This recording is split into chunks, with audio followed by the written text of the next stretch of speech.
In this lesson, we're going to explore JavaScript objects. To best illustrate how objects work, let's think of a real-life object, a car for example.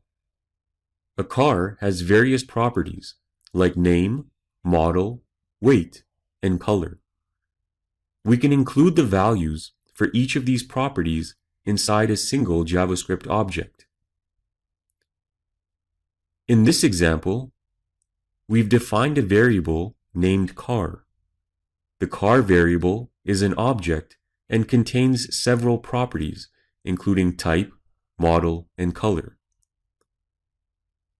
If we wanted to output the value of a single property inside this object, we can use our getElementById output method.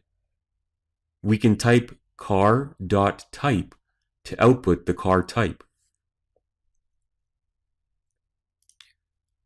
Let's go ahead and test this file in our web browser and see what the output results in. Here we can see that the output is Acura, which correctly reflects the type of the car.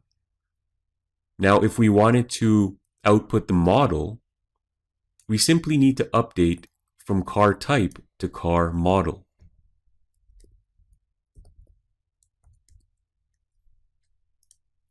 We can save our file and refresh the page.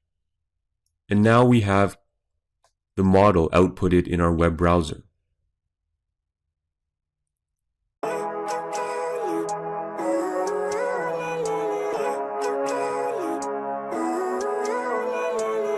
Living life, every day, late at night, not okay.